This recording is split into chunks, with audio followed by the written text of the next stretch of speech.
Greetings, Vincent family. It is now Thursday, and this is a very pivotal day in the life of Jesus and in the foundation of what we know as the church now.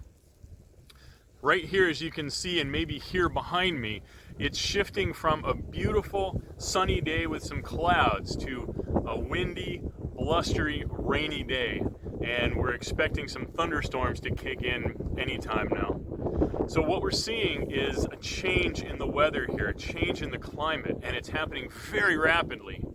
And as we look at the scriptures as well, that's what we're seeing.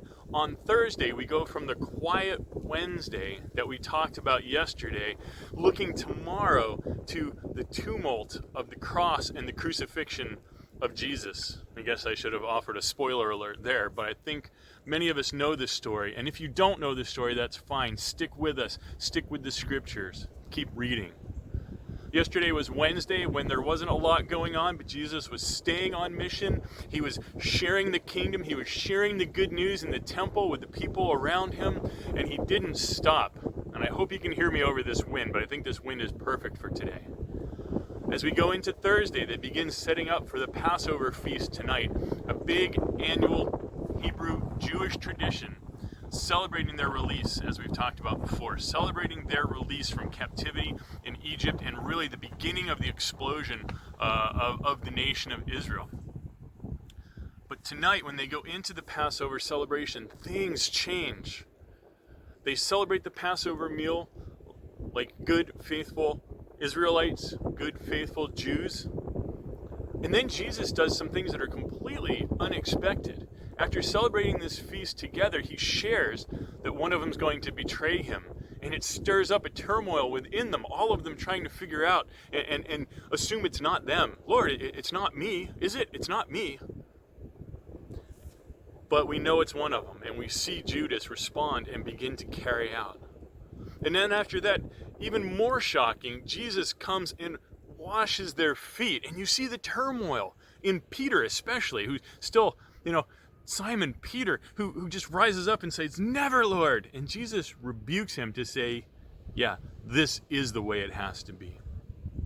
Further, it goes on, they move on from that, and Jesus goes out to just one of my favorite, I don't want to say favorite, but just maybe one of my favorite vignettes of Jesus. We see them leave.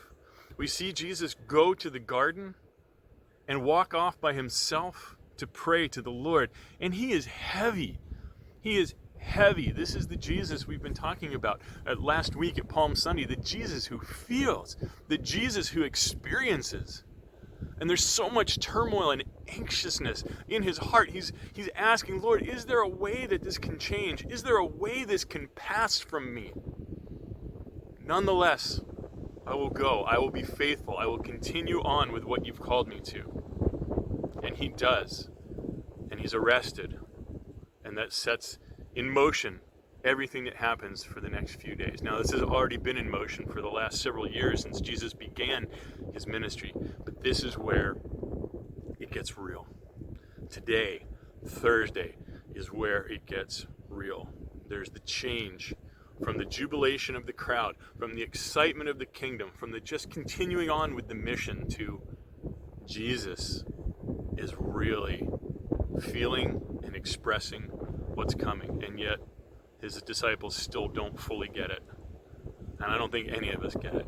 Stay with the story. Stay in the scripture. Look at what is coming and what Jesus is expressing. Look at as the weather is changing here Thursday afternoon in Spring City. From those of you that are in other places, we've gone from a beautiful, sunny, calm morning into getting text warnings on my phone for extreme thunderstorms and extreme wind this afternoon, or severe thunderstorms and wind this afternoon.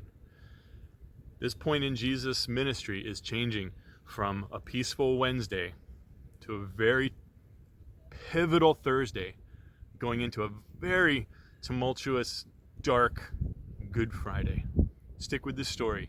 Stay in the scriptures.